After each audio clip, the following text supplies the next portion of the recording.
Angger saya tambah umure malah saya tambah kemayu. Gumun. Ora Mbak Tatin, ora Mbak Lia, ora bojoku, mesti senengane kok foto. Gumun. Mula sing kena sok-soke nuwun sewu wong lek ora mesti ndeloki status, ndelok story, keadaan badan iki mboten mesti sok-sok ya pas wareg, sok-sok ya pas luwe. Yen pas wareg ngerti storine Mbak Tatin ora masalah. Nek pas luwe mergo dhewe angger story mesti ngrembug panganan sing dipoto panganan. Terus karo ngisore ditulisi berdoa sebelum makan. Mbok ngelingi lek kancane ya akeh sing ora iso mangan. Kono pe awake lemu mungan mengen. Lah yang di posting ya pengen sambel lho. Apa pengen tak sambeli apa piye? Sampe nang ngerti ta lek wong perang biyen pengen sambel disambeli. Sadurunge perang kudu nggawa bedil, musuh teko dibedili. Jroning perang nggawa tombak, musuh teko ditumbaki. Perang nggawa repopel, musuh teko direpopel. Coba Latin, ya. Aku malah kelingan kuwinya. Coba. Anyela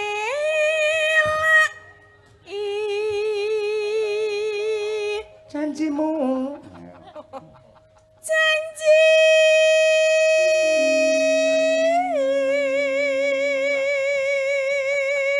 Selendang biru. Aslendang biru. Alah selendang biru. Alah. Selendang biru. Among enaki.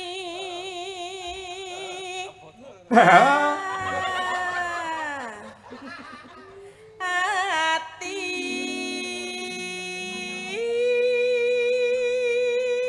Iki ora tekan. Ayo. Sing bener Mas. Kempit lah. Apa? Ora. Galake neh. Piye Mas? Ayo. Ora tekan. Nara tekan batin setiamu. Yuk, Cik Roklu. Selendang biru.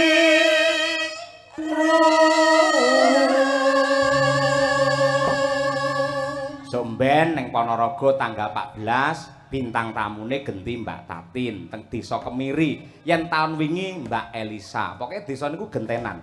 Yen ra Tatin Elisa, Tatin Elisa, Tatin Elisa wis ngono ki terus. Ora bareng ki wae ya, Cek. Ora bareng. Lah kepenan awakmu no lek bareng. Nah. Niki bulan ini aku bersama Mas Petro ketoknya 4 kali ya. Ketoknya. Ketoknya basa ngendi? Ketoke. Ah iya, 4 kali. Ya semoga-moga iso lancar, engko yen ora Mbak Elisa ya awakmu, yen ora awakmu ya Mbak Elisa ngono kuwi. Nggih, pokoke sinten mawon, sing penting semangat. Ngono iki aku merjuangne lho, Mbak. Sosoke wong nanggapno bintang tamu sinten nggih Pak Dalang. Anu Mbak Elisa mawon, Mbak Tatin. Anu niku pun kulino teng mriki. Lho niku duwe multi talenta napa-napa apik. Nika mawon. Lek mboten nika kula mboten sah mawon jenengan tanggap. Gosok ngono aku. Wong nanggap iki manut karo aku. Lah yen ngono ki mbok kowe ngerti ya karo Madangkara, ngerti ya karo aku. Kon piye? Lah gandeng sing lantaran ibarate wong jalan iki jembatane aku, mboknya Pak Dalang semene. Lho, tandha tarima kasih ora kudu duwe, lek duwe akeh tunggale digoleki kenek, liyane ya kenek. Liyane apa contone mang ngomong? Contone?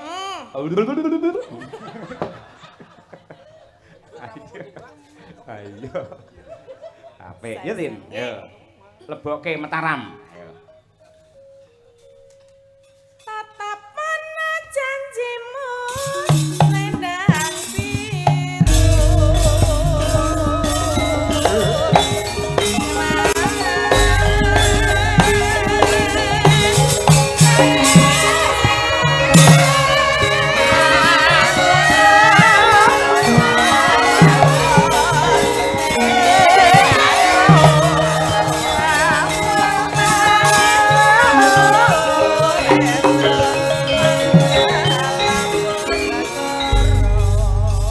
Lumbung desa Pratani. ayo di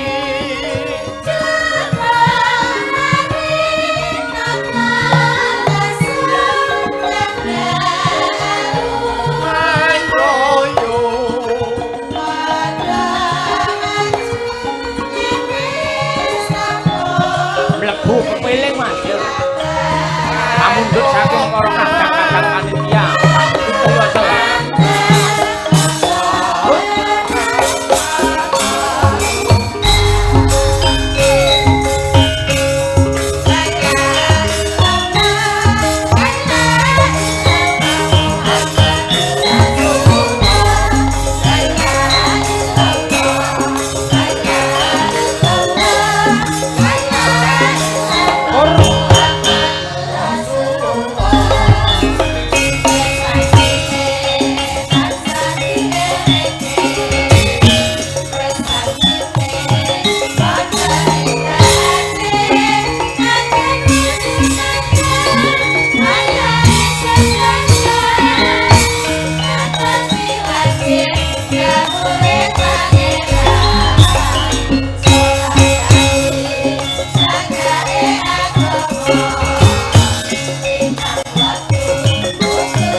Bang Nun ngancik wonten ing segmen goro-goro utawi season goro-goro. Nyuwun pangapunten pancen sampun dados kebiasaan tumrapipun Petro upaminipun enten kadang dalang utawi pepunden dalang menawi goro-goro menika jam 7 menawi kula lan kanca-kanca Madangkara lan ugi Kang Mas kula ingkang nate sowan mriki kalian Mbak Elisa 2 tahun yang lalu. Mesti le goro-goro niku rada mundur, limbukane ya diundur, ngoten niku. Mbah Sukron niku malah sosok jam 12 nembe goro-goro. Abah Entu Suwargi jam 12 mbiyen. Ha iya, heeh. Dadi duwe cara, duwe strategi dhewe-dhewe ya, Truk. Nggih. Nadyan to nuwun sewu, menawi dipun tingali niku ing laladan Kali Pancur mban-mban kerep mriki niki ngalian mriki janjane wis kaya piyayi kota. Blegere gebyare kaya piyayi kota ning nyatane jiwane tetep jiwa jati diri budaya Jawa. Buktine isih kepareng urip-urip mboten namung uri-uri. Ning urip-urip wontenipun seni tradisi kados wayang kulit dipun gelar setiap tahun. Tur nyatane mboten namung njangkepi adat gandeng setiap kakak niku urunan pira, Gong? 50.000. Nah. Mula ya ana rasa handar beni insyaallah mbarokahi dumateng sedayanipun ing atase dalange namung Petruk parandene meh jam kalih tasih kathah para sutresna budaya ing tasih kepareng lenggah mboten namung bapak-bapak ning ibu-ibu adik-adik anak-anak kula tasih wonten ingkang kepareng nenggani dumateng kula nganti meh jam 2 sing mirsani sik akeh iki ora perkara dalange apik bintang tamune becik warangganane ayu pengrawite kompak niku mboten. Namun yang adalah salah satu kepedulian penonton wayang Kali Pancur terhadap kelestarian budaya Jawa Indonesia. Lah niku. Ya muga-muga didongake tetep lestari ya, Truk. Wis dalange sapa wae sing taun wingi ya Mas Greng. Greng. Heeh. Saiki awake dhewe mau panitia ya wis mundhut prisa, Pak Sutriyasa. Sinten Pak Dalang? Ya iki niki tak tawak-tawake. Ya, Mula nang kene kowe mayang apik kaya apa, taun ngarep tetep ganti dalang wis to. Ya to, heeh. Mbok kowe lek sabetan nganti adus keringet, le frahmen apa jenenge suminten jan nganti gulung-gulung tekan genset kono. Sok dalange ganti ning bintang tamune iso padha. Iya ngono.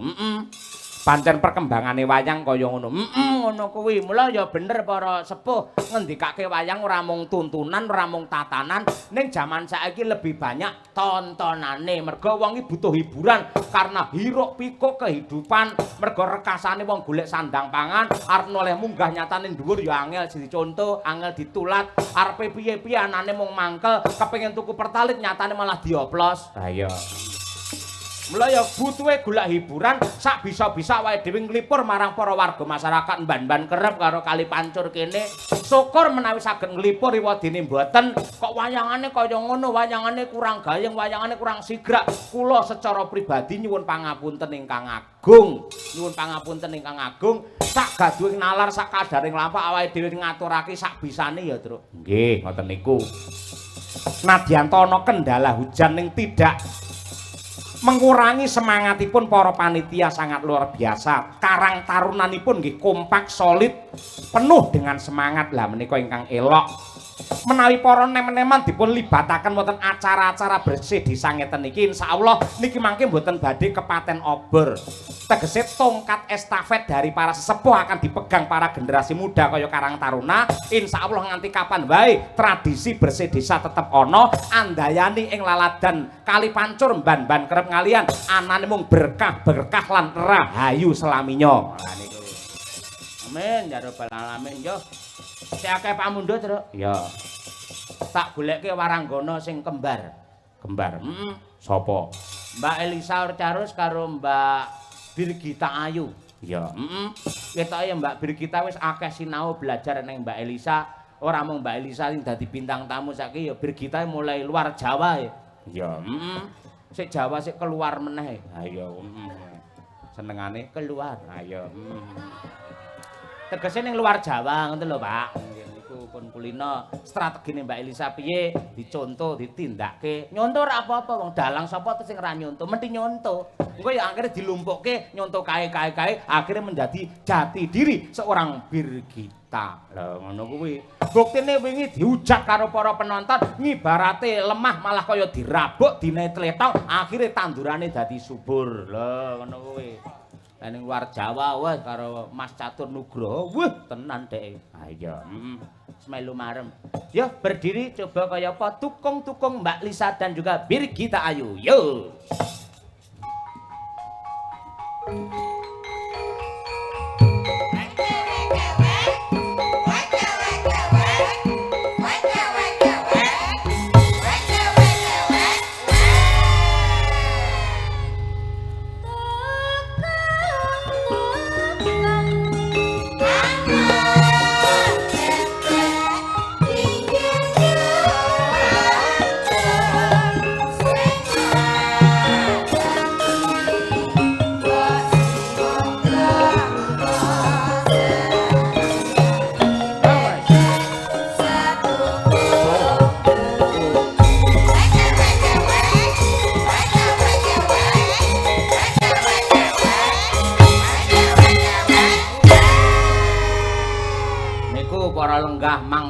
Mang pirsani mirip kaya jambe sinigar. Ora enek sing bosok, ora enek. Piye plek to? Plek-plek. Padha cantike dedege ya padha. Le apa ki jenenge cantas ya padha. Dedek ya padha. Dedege ya padha, pakulitane padha, mung bedane lek Mbak Elisa irung duwe pacar, lek Birgita ki solan salin terus. Oh, kon ganti to?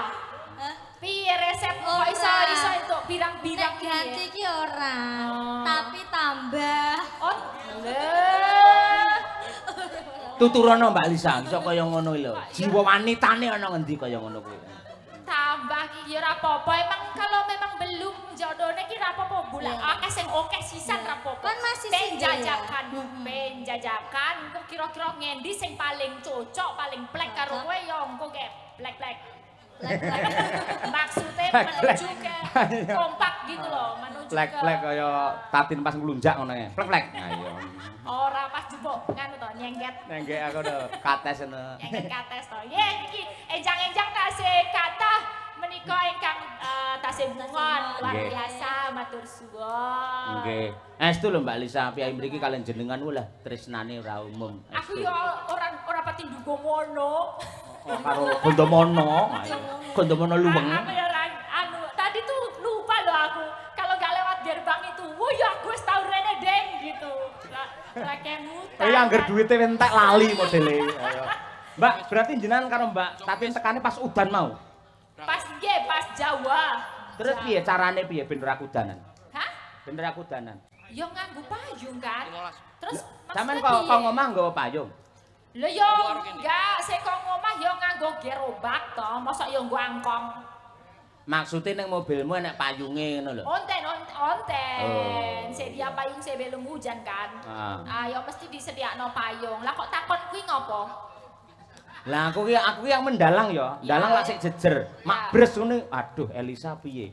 Iki mangko urung teko. Lek teko kene mesti pas udan iki dheke diudani iki mesti ngono.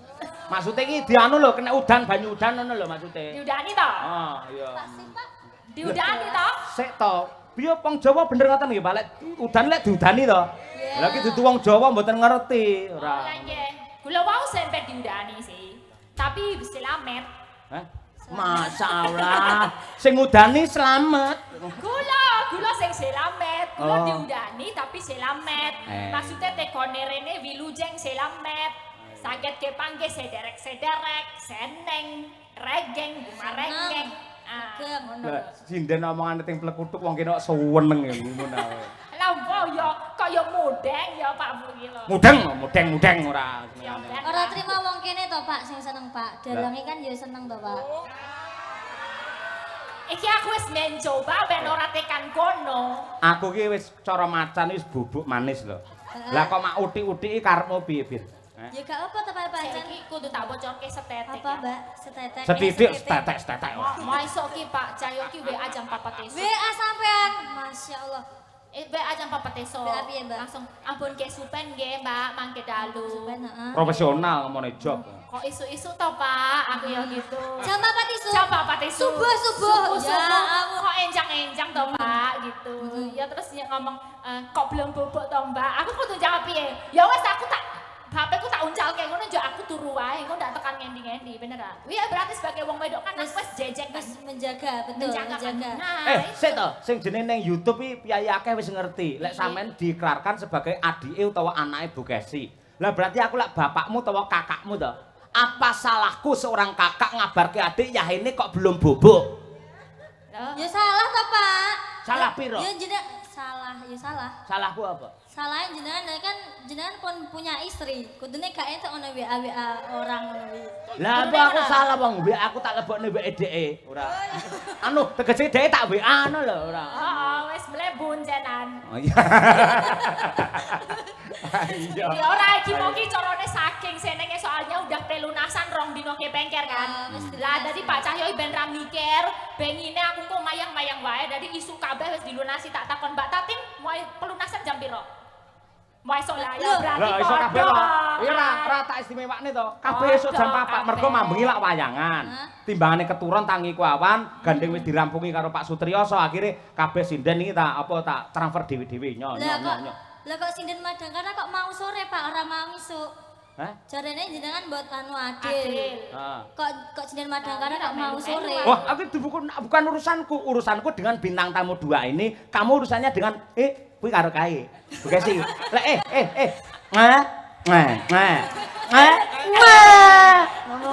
Pilih kasih. Ngono. Pilih kasih. Tak dungake dompetmu ilang neh kok, Pak. Wah, enggak kepro ora tak jajakne neh kowe ora. Jajane pecel malah ndongakne elek. Jajakne pisan. Berarti sampean kudu ngerti aja gampang ngarani Pak Cahyo wah karo Mbak Elisa terus neko-neko enggak mungkin. Mergo wis didum karo Bu Kesi. Terus tak bintang tamu.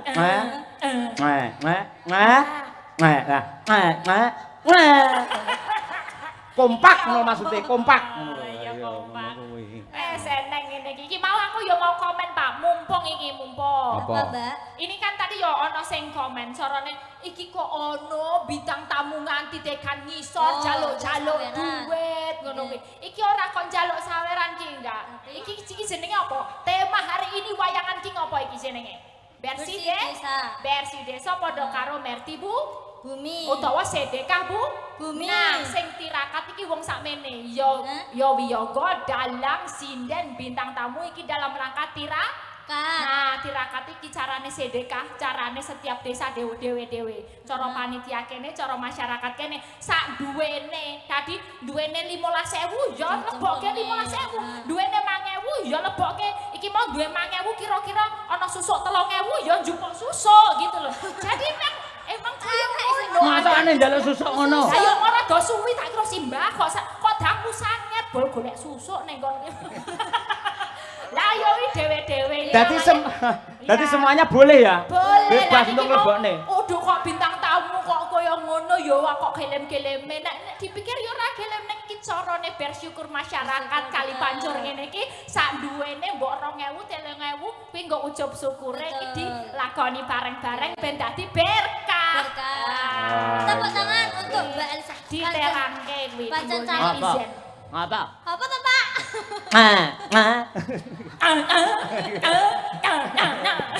Pancen Mbak Elisa calon dokter, Pak. Jadi ya Alah, aku calon dokter. Aku ki ya wis magister, ora suwene ya dokter. dokter tenan. Lah aku masuk angin ini dokter akhirnya aku ngono kuwi. Terus?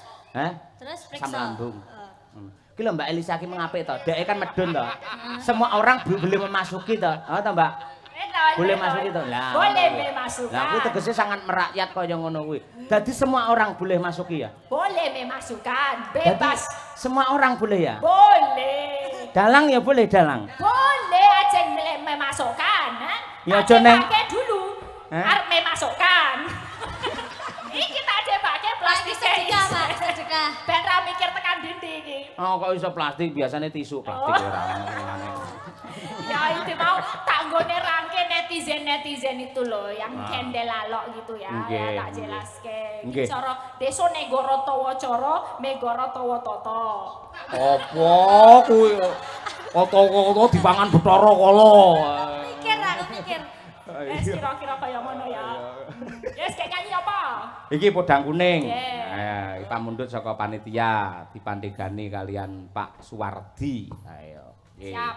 Ngersakake podang kuning. Bawa dijak mboten iki? Hah? Bawa dijak mboten? Dijak Melu. no, iki Oke. melu nggih. Iki tulisane genah bawa podang kuning. Iki to, Pak. Hah? Tenanan to, Pak? Well, Oh iya, Pak. Aku jujur wong ayo maksamu. Iya. Coba, ayo. Sing junior sik. Ayo, Ibir. Ayo. Nadia Pripun, Pak? Pak Sep.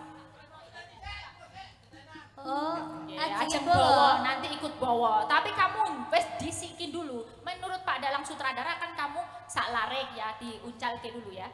Lempar dulu deh. Nadyan wujud temung peksi. Saya boten Pak Bu. Saya tak. Kayak regi pinten niku. Ayo. Larang. Remuk. Pada. Seni kok, seni jaluk dikekke. Tuku larang. Larang. Tambahin boten. Tambahi ya. Overmax napa tambahi? Tambahi Tambahi sih, no. ben marem. Cengkoke sing biasane napa sing mboten, Pak? Si dari kok kakean takon yo Pak yo. Ayo, takon, bar takon-takon bar isu njal undaan. Birbit.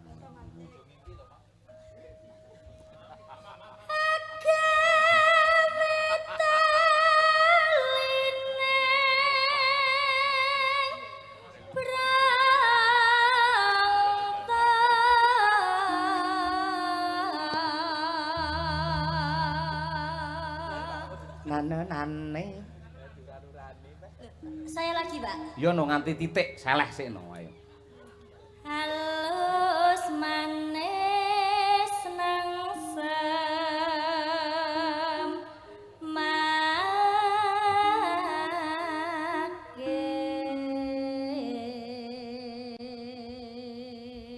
Hop, lah titik ngene penak. Ayo. Terus? Iya, Pak. Hah? Lah. Maksudnya sing Teros niku lajeng ajeng sinten ngaten. Oh, alah kuwi itu. Tak kira lek jenengan arep mata sinten ngoten. Oh, nggih ajeng Bapak. Tadi udah naik belum ya?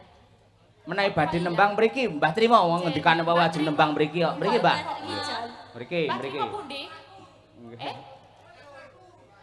Oh, nek ngatur. Ngatur yo, ngatur. toyan, Oh. toyan. Ngatur. Ngatur. Toyan. Ayo. Yo.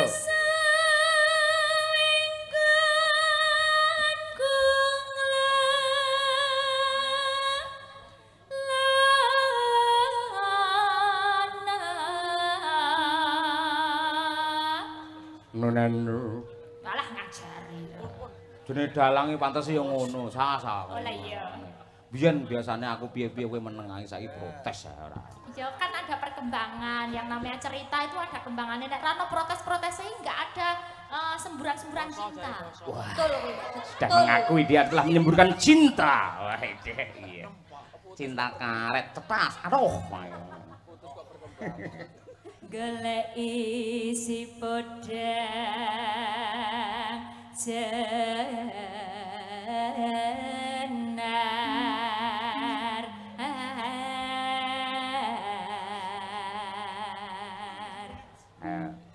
Lah niku sampun, Mbah. Mbah, Sios boten. sios boten, Mbah. Mumpung tesih kalih larik niki. Wah. Serung rampung le pipis. Nggih, pun niki sampun. Pak. Oh, mriki Mbah Trimo, Mbah, mriki, Mbah mriki, Trimo. mriki. Niki, Mbah. Minggat. Nika, Mbah, tasih kalih larik niki. Nggih.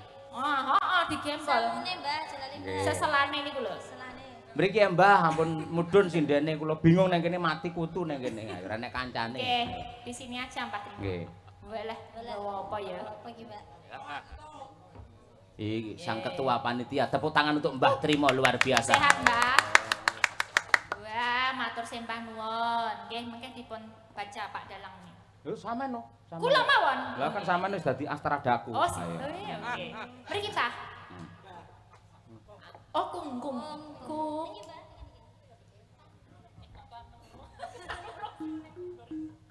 Nana, Ibu. Ayo. Kok bungah kok tan ngurung sriune. Nggih neraske bawa. Ibu. Iba bunga ing atiku. Tepuk tangan. Inilah Mbah Suarane Trimo luar biasa. alias Walid. Ayo. Balik terus, Pak, ya. Nyanding dadi Bisa. Iso. iso Mbah jenengan mesti grogi disanding sinden-sinden gitu. Aku grogi to, Mbah. Nyanding bisa dadi tombo. Ayo. Cobi. Nggih baleni mboten napa-napa disetip. nyanding Alon-alon Mbah. Bisa. nyanding bisa Dadi? dadi Putra. tombo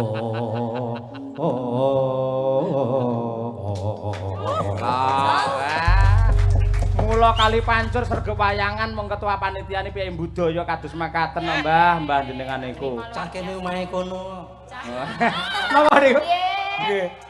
Mbah, jenengan semangatnya luar biasa, berjuang untuk rakyat luar biasa. Ning kula nyuwun tulung siji. Lek ngenyang dalang aja kaya ngenyang lombok lho, Mbah. Mosok kacek 500 sing jenengan nesu ngono lho. ora kencang kae iki Lah apa? tak peres Peres masane nek sapa diperes ora gitu. Ning elok jenengan sehat panjang aku yo umur. gumun dong karo jenengan niku Napa, Mbah? lah Bu Kesi nek kladene semua ijo isine jajan tok nganti aku bermangan no. Sinten? Lah Bu Kesi to. Lah mergo jenengan mriko lek nggawa panjer. Lah gur wong dolane resik meja niku. Lah, aku yo gumun Niku do golek piring dhewe teng pawon. Yo dasar nuleh kaya mbok gawane kresek ngono lho. Kaya ora iki lho. Napa? Ning kula matur nuwun mau kanca-kanca Oh, teng mriki entuk tombo nggih. jenengan paringi gule walah gule kaya ngono lho. Gini Mbak Elisa, Bule. mau kan tak jak mandak. Oke. Ciri khasnya ngono. Ciri khas iki ya. Bukannya kowe tak jaluk-jalukin ya. Boten. Ini seduluran. Seduluran pinten-pinten kemawon niku tondo tresno. Mendekat. Mbuh 2000 mbuh. Lah nggih. Ana gedhe ya ana Ana cilik. cilik. Nggih. Ana sing dawa, cilik? ana cendak. Cendek. Ngono lho. Mbah nyanyi sareng-sareng nggih. Oh iya. Ampun mandhap riyen. Sareng-sareng. Nggih dikancani dua bidadari. Iya, sareng-sareng mboten sari-sari lho, Mbah. Sareng nggih. Sareng-sareng. Podang kuning, nggih. Matur nuwun gulene, Mbah, elok tenan. Ayo. Sing masak sinten, Mbah? Bu sapa sing masak niku? Oh, anu masak putih. Masak gule niki lho, Mbak. Oh. Ngono.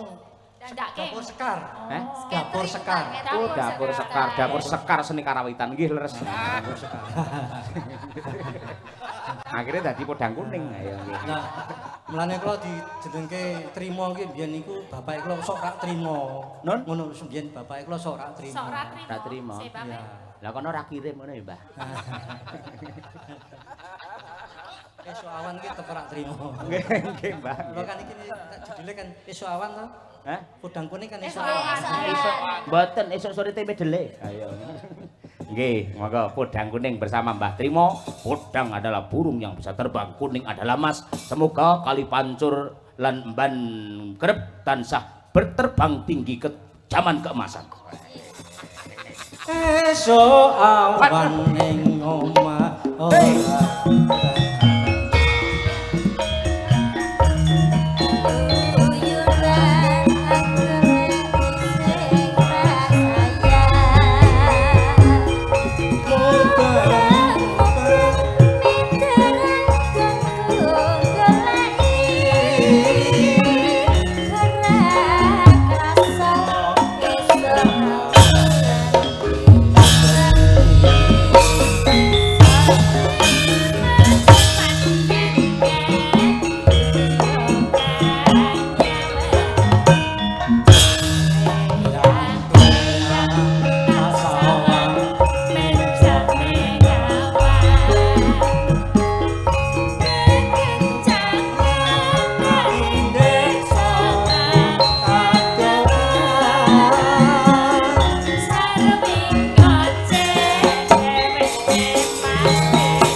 Pau siang ingkang ngasta pedalangan sinten, Mbah?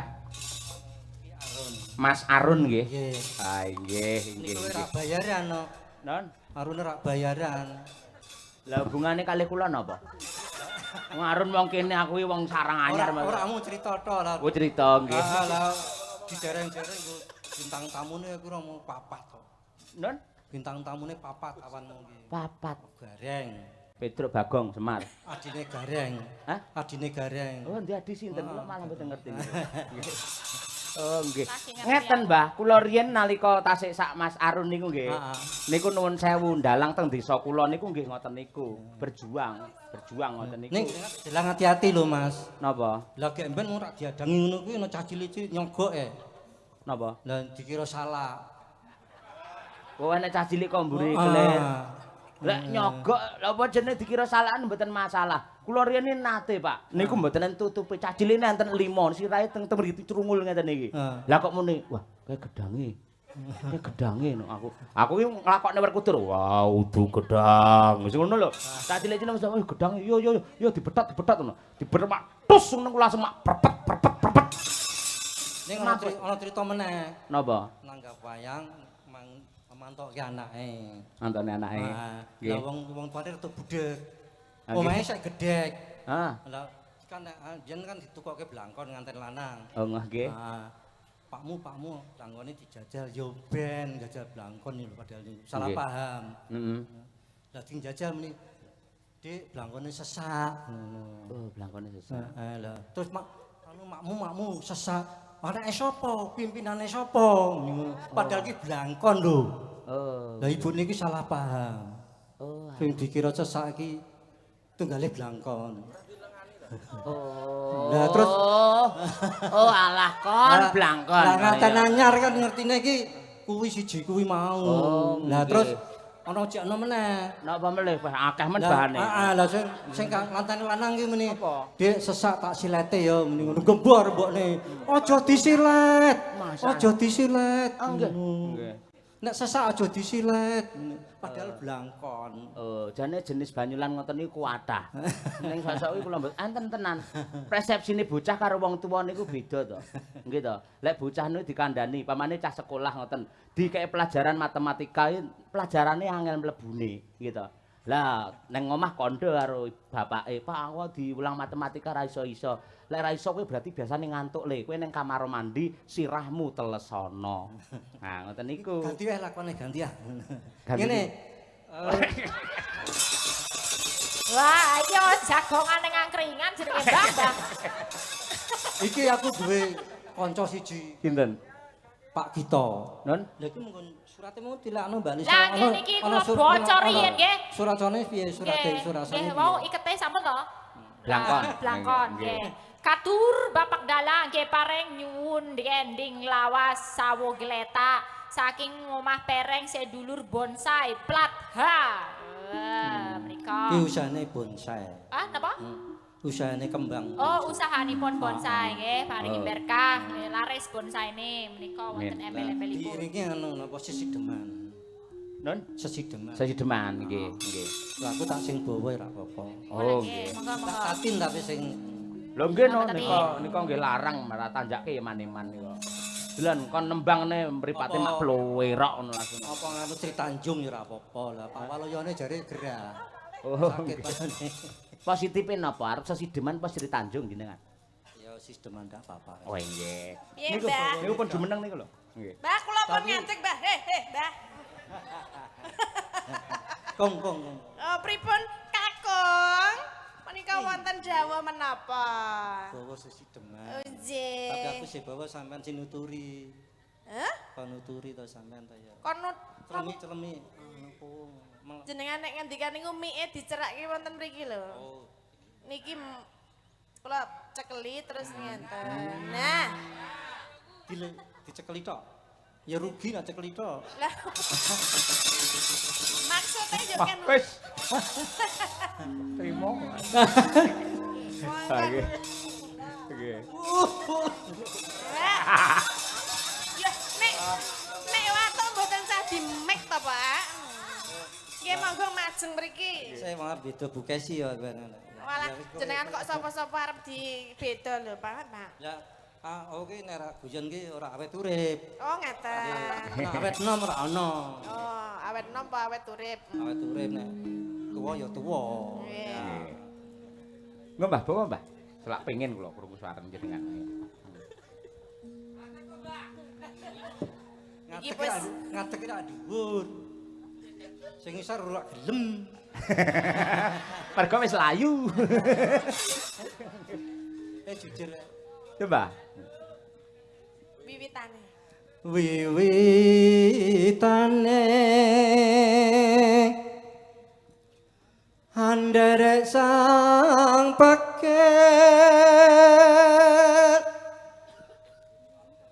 priya bagot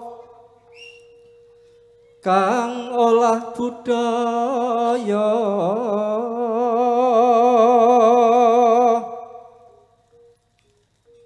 sowan menyang kutha gedhe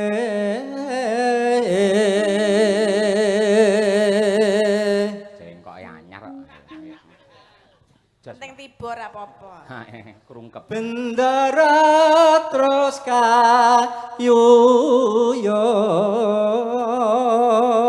kayuyong neno selendang kuning.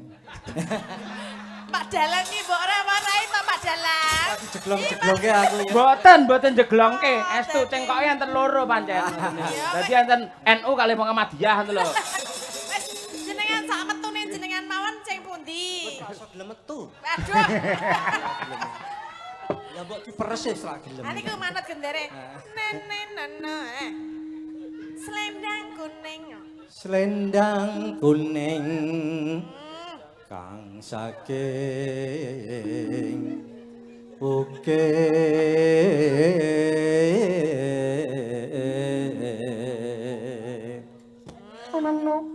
Pak Dalang. Nggih, mboten Mbak Tatin nggih. Suara kurang. swara kurang pramana ning wasis ngungro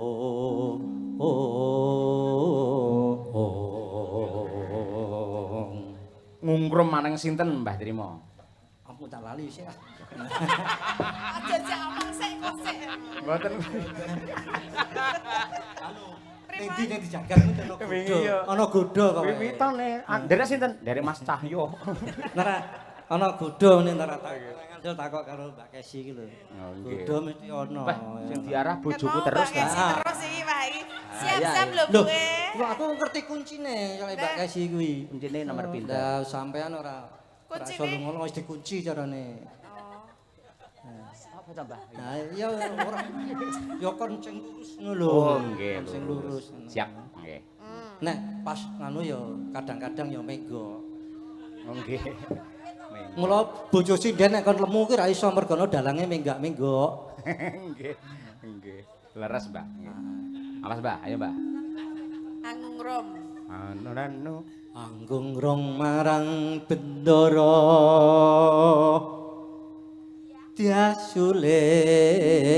diasulis tio Napas. pijer mincang Pijer ngincangake alis. ora kelingan pijer ki mak cerit ngono lho pikirku. Jenengan nganggo wong sisideman nganggo trit barang. Yang kelingan zaman biyen kaya Pijer. pijer mincang ake alis Mas, masuk. terus tresno sesideman.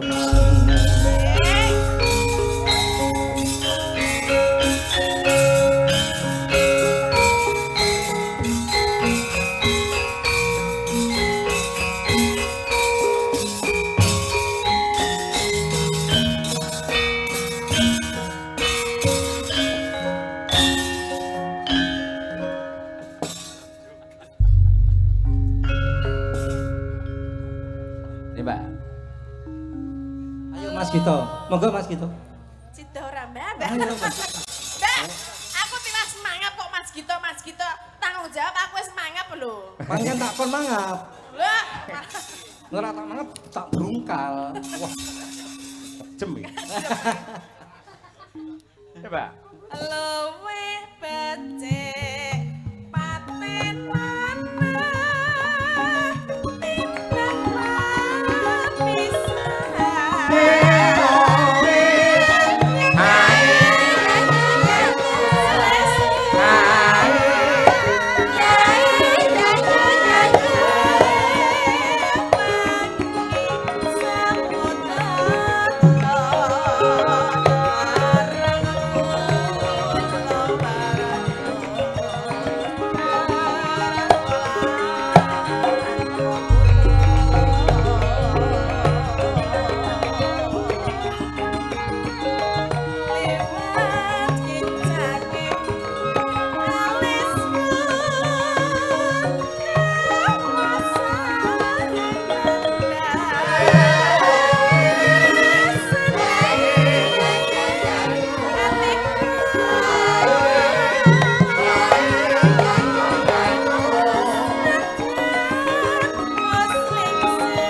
Mbah nuwun, Mbah trima, matur nuwun sanget. Mbak. Saniki minangka pamungkas pamundhut saking panitia. Coba Mbak Dian Munasira, terus Mbak Tri Hastuti bareng Mbak Lisa karo Mbak Tatin menika enten pamundhut Kembang Rawe. Nah, nggih. Dipun aturaken. Nyuwun pangapunten mbok menawi mboten saged sedaya pamundhut kula aturi amargi nggih ingat waktu. Ayo. Nggih, niki wong nggih wonten pamundhutan napa sawu gletak nggih. Sesuk nek nanggap meneh ya Mas ya. Kejeme. Lah kantenan nika pamundhutan kathah sanget nggih. Bentar awe turun gunung, Dik. Wah, iki seberat sebelah nek ngene. Tapi ya Abot Iki kono. antep ki. antep iki antep. Ora oleng lho ngene iki gede-gede. Gak apa-apa Mbak, dia malah penak ditumpaki. Tumpaki bareng. Nggih, monggo kemarin. Monggo Kembang Rawe katur sedaya para lenggah. Monggo. Yuk, cacos. Ayo Riri. Ayo. Nak ucap lo pergi kau melambai. Harimau, harimau, Harimau, harimau Malaya. tak pernah ingkar janji. Harimau, Hayuto, hayuto. harimau,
Terima kasih, terima kasih. Mliginipun dumateng Mbak Elisa kalian Mbak Tatin sampun kepareng gabung Madangkara untuk ngregengke pargian